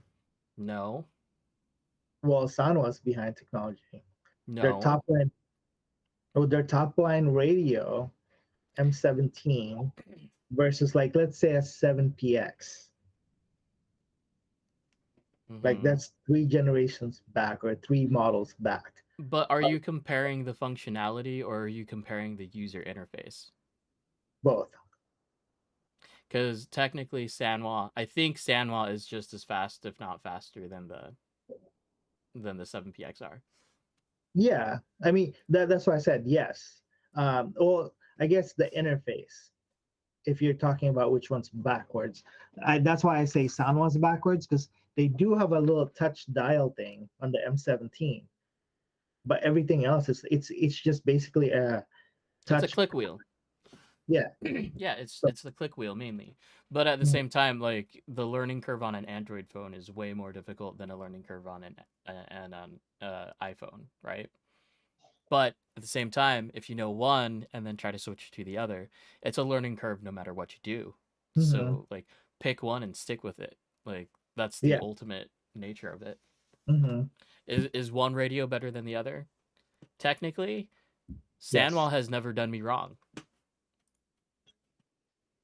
Like Yeah. Sanwal has never done me wrong, either in terms of like binding a receiver. Okay, okay. Other than the fact that Sanwa can't do multiple models, and you can't leave it on the track and just hope to drive it. Sanwa will drive all of your cars all at the same time. I know because one of my cars fell off the table. So I mean that's the thing, right? It's like yeah, it's cool. It did when I had a sound, it was great. Like it was fast. It wasn't as expensive as Futaba. It was actually more More affordable. expensive than Futaba. What are you talking about? Well, Sanwa versus like a Futaba, it was the Futaba was more expensive. When everybody jumped on the 7PX bandwagon, the M17 was a lot cheaper, like by $100. No. I got mine $100 cheaper than the retail Futaba. So, You but got your it's just one of those things. If we were to go back when I had a Sanwa, Sanwa was the greatest thing, right? Because I mean, it depends, right? There's mhm. nothing wrong with either radio. It's just whichever one that you prefer. And then it comes down to like your issue with Futaba. I think it just came down to um, fluke that your 4 p.m. had issues, and so did 4 5 other people in our area when we're all driving with a 7PX Hmm. PXR. So it could have been a fluke. It could have been like one of those where it No, was it, like the step or the stepping stone model to it. where. I mean, it was 100% a firmware issue, right? Mhm, Because now that people have updated to version 5 point whatever, right? There's no mhm. more of that issue, Yeah. right? Like So, when you're in a big group, no one's freaking out as far as the mhm. radios go. So, So, like as far as receivers go, both Sanwa and Futaba are now both on the same level. It used to be that the Futaba RS334, the receiver that we need to use to be used with Acuvance, that was a $90 receiver. Now it's mhm, up at like 110, 120, and that's still like where the Sanwa receivers are at too. mhm. The only thing that the Sanwa speed control has over the Acuvance is that it's a genuine like sounding rev limiter. That's about it. Yeah. But at the Mhm. same time, you can't use turbo and use the rev limiter at the same time. You can use boost, but not turbo. And everything about the whole Sanwa system in terms of like the from the radio ESC tuning is kind of funky. Like if they just used regular numbers like how you would expect it, then it would be fine. But no, they couldn't do that. Right. Let's see. Okay, but at the same time, there are other great radios that are out there too, right? So cool, we have Futaba. Cool, we have Sanwa. We have Noble now though, right? And Mm-hmm. honestly, Noble is like in the hand probably the best $260 radio that you can put in your hand. The Futaba 4PM feels like a toy compared to the Oh Noble. yeah. Like it actually feels like you're holding something that can do something Mm-hmm. as opposed to something that's just super lightweight and will break. Mm-hmm. I did consider Noble for a little bit. It'd be Uh, great for a secondary radio. mm-hmm. Like for Which is I know playing with Damien's radio. I considered it having like, my the backup car or like mhm. just something to be like, oh here you can go drive with me and drive with this.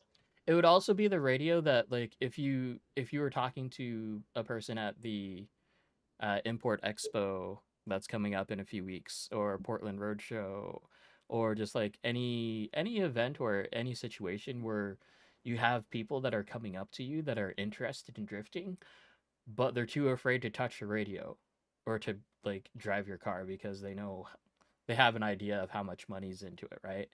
When you Mhm. hand them a Noble, it's just gonna like, oh, this is cool. This is Right. whatever. So yeah, I mean, to me it'll be I would definitely put Futaba 7PXR 10PX and then possibly I'll put the Sanwa as my third radio and then the Noble as fourth. Okay. Yeah. Yeah.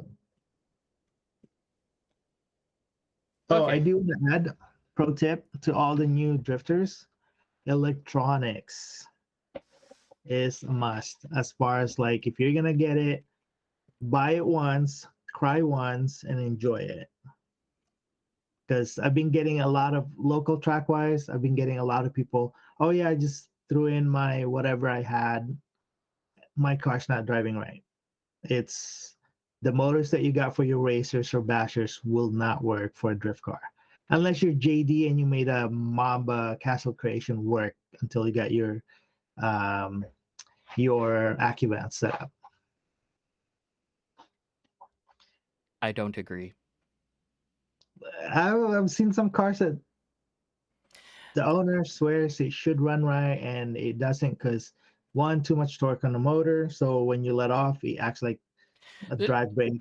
well, don't get me wrong, right? Because I do agree with the idea that there are certain electronics that are meant specifically for drift. That is Mm-hmm. 100% true. That is no fault at all, right? Mm-hmm. At the same time, if that's all that you have, try it.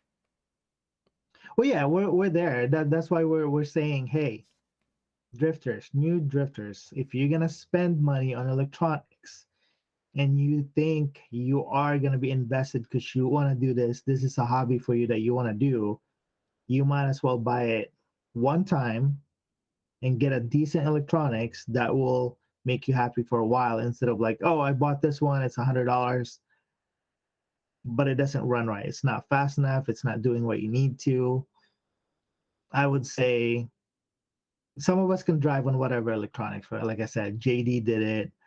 I can go around the track with that one electronics once you kind of figure out what the electronics is doing. So you compensate with driver mod. But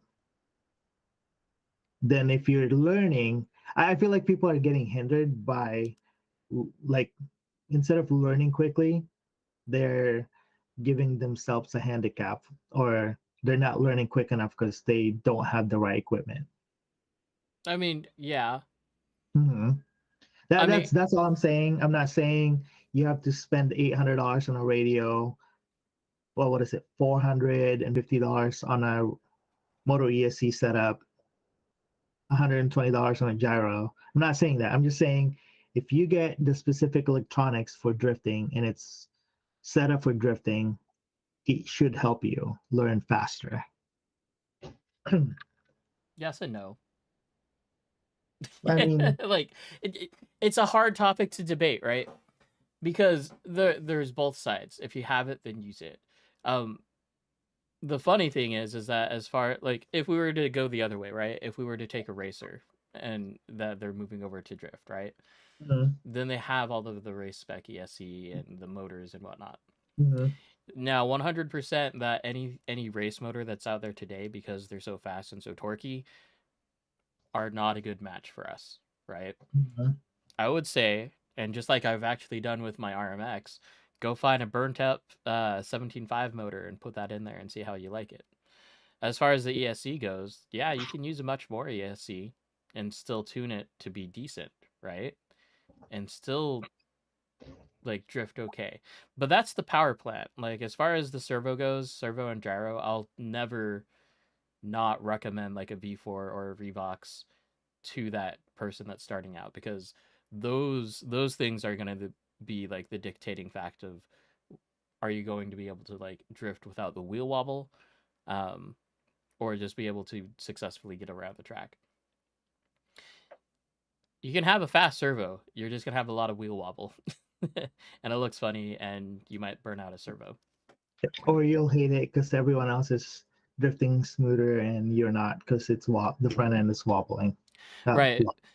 Right, and it takes that sometimes to be able to see or hear drive my car. These are the things that made it drive like this versus what they're driving right now, right? Mhm, Now, the hardest question that I would say is, how do you know if you're going to invest into drifting that much? Like that right there is the end all be all question, because it's not like you can go out and I'll always say this to a person: if you want a taste tester, go buy an RMX, go buy an RDS right now, right? mhm, Go do that. But if you know that you're actually gonna go and like do this for serious, like seriously, and actually do all the tuning, get into it, and be up and good with the other people, then yeah, go buy once, go cry once. But it's mhm, hard to be able to tell that directly to someone.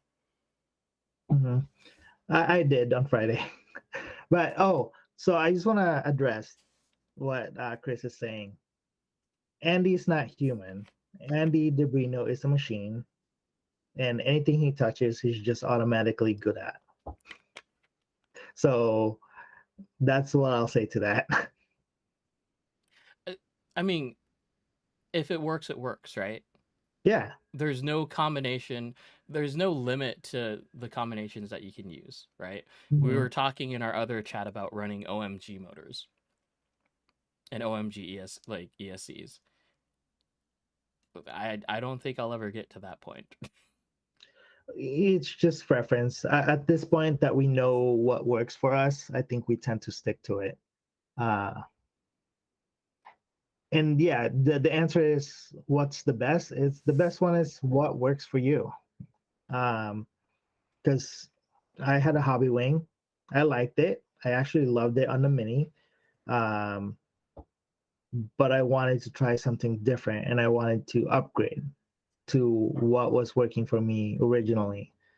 And I wanted a matching ESC and motor. So that's why I said, oh, hey, opportunity, got rid of it. Now I'm getting the Fledge and the Rad ESC, something new for 2023 on a newer car. So that's why that whole thing happened. Is that your justification?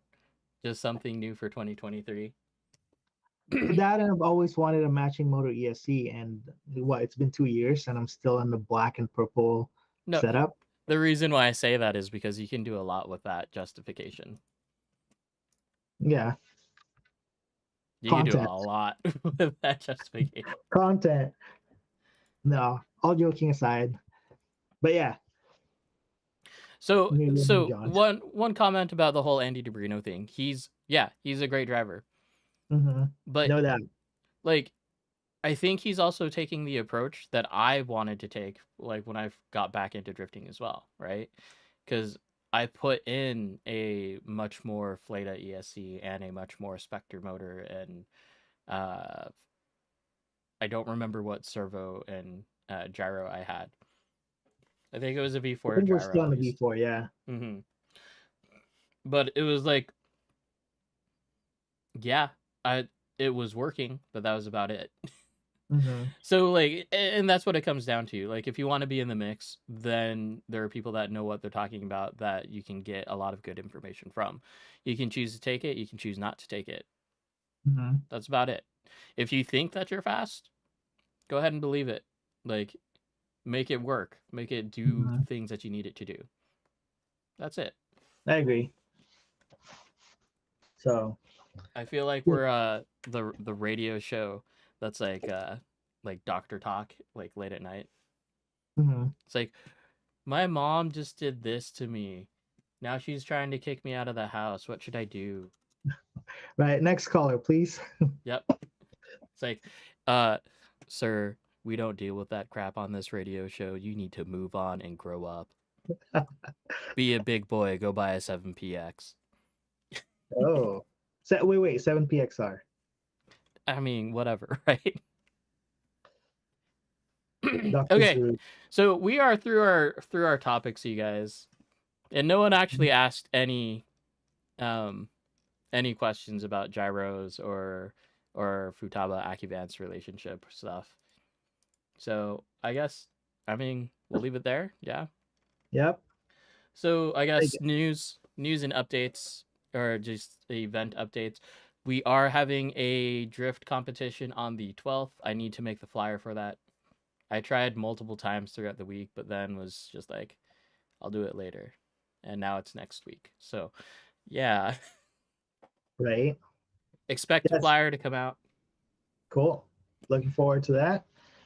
We're drifting tomorrow at PDX. I will be at PDX with, I think, Jake, Sam, Alex, the other Alex, so Mike, DJ. There's gonna be a bunch of us. So if you want to come out and play, we'll be out there. So. And I'll be down at Northwest Hobbies in Albany on the concrete. And yeah, I'll be testing the CLSD tomorrow, see how that feels.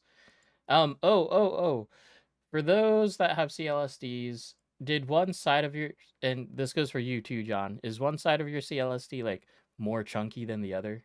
Yes. Yeah. I don't know if it's it's a manufacturing thing. That's for sure.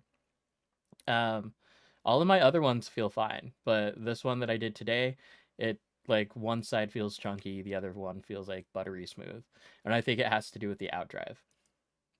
So there's that. Did we put the outdrive on the wrong side? Well, so I even switched it, right? And it made it a little bit better, only because it put the it swapped the chunkiness, right? Now both sides are like slightly chunky, but it's still like smooth all the way around. Alex says yes. Yeah. Chris, what are you saying? Honestly, Chris, like if you put any radio in my hand, I'll still drive your car. Yep. Like I can say that with confidence now. Any car, I can make it around the track. And it's funny though, because sometimes it's that confidence that other people can show you with your car that keep them with it. Like, I think it was who was it? Was it Chris? No, not Chris. Sam. It was, I don't know. It's one of the guys. I mean, we've dealt with a bunch of people at the track, the PDX track. Yeah, so a couple of the guys have the same issue. They couldn't make it around the track. Of course, one guy didn't have enough, like last night, for instance, one guy didn't have enough steering. So his steering was set to 50% instead of 100. So I didn't even know how he was driving around the track. But I did drift that car at 50% steering around the track with a very, very minimal, almost a spin out. The other guy, same thing, just alignment setup, and then switched to a better radio, helped out big time. So yeah, it's crazy that we see like the things that we had issues with, like learning how to drift. Yeah, because if I didn't continue with this, I think I'd still be in that, or like if I didn't meet you, I'd still be at that stage where I'm still trying to learn, or just kind of give up, one of the two. So I mean, that's what no, it's about. yeah, Community. feel free to ask us if we're out there and you're like, hey, I just want to know this, why your car's not drifting right. Ask us. We're more than happy to like share knowledge. If you're, especially if you're nice about it, will definitely help. If you're like, I know what I'm doing, I don't care what you think, then you're on your own. We basically we want to be positive when we're out there, and if we are going to be given like a good space to drift and um, we want to keep it. So show up, come out, and support the track. RC Mitch. Hey guys, for the spring, is the red ones good for the big bore shocks? No. It If it's the depends on your reds, tuning and where you're driving. well, it depends on which springs first of all, because I have Yep. no idea which red springs he's talking about. If it's the one that I'm thinking, probably not for the majority of people. Like if it's the Rev D spring sets, um, especially it depends on which one we're talking about, like V1, V2, or linear, right? So if V1, V2 progressives, then either for the main part, like stick to yellow or the black in the V2s. Reds are going to be the stiffest, as well as, well, for reds, you're going to be setting up your car quite a bit differently from the majority of people that are at the track. Do they work? Yes. Are they the right ones? Yes. Are they better? Yes. um, but Mitch, if you're looking at the Rev D springs, I'd highly recommend just the linear kit. Um, because that one comes with the front springs as well as a 3 of the rear springs for you. So that's a good set. Yes. So Chris is saying that they're just happy to slide because they don't know what the feeling is, right? Yes, right? I agree. But the instant that you see like other people drifting around the track, you either don't want to mess them up, therefore you get off the track and you either go play off like the P tile track at Northwest, or you come on a different day, right? Where it's not as busy. But at the same time, like it comes back to asking. Just ask. Mm-hmm. Like any one of us Yeah. is going to. And it doesn't have to be us. But Mm-hmm. I would ask at least keep it to like a minimum in terms of how many people are trying to help you, because too many hands in the cookie jar is a really bad thing because we all tune Mm-hmm. differently. Yep. And not So everybody, like there's going to be the people that can tell you, "Hey, this is what works for me. This is how my car drives. Do this." And then like how I like to ask people, "What do you need your car to do?" And then we can go from there. So mm-hmm. those are the that's why I say try to stick with a single person, or like try to minimize the number of people that are trying to work on your car. Yep. That's a very good tip. Or because there are people out there that think their tune works for everybody, and they will push that on you, and it will talk crap about your setup instead of trying to help you. That's me, So by the way. that you only do that to certain people. So, but yeah, I'd hate for people to get to a certain level of their driving because some people have tuned their car, and then they ask another guy from a different group, and basically they're selling their car because they didn't like what the other person helped them with, or they didn't like how they got treated by the other person. So yeah, pick and choose. Like I said, we're not machines, we're not robots. That's always perfect. We do mess up, and it's just like I said, if you're nice to us and you're asking for a question, we'll help you out. But if you're like, I know everything, then you just drive on your own side of the track. So cool. Okay, let's wrap it up All again. right. All right, guys. See you tomorrow Yep. or next Saturday. Yep. The 12th. Talks to people because you love. Yeah. Okay. Later, guys. Have a good evening. Stay safe. Stay warm.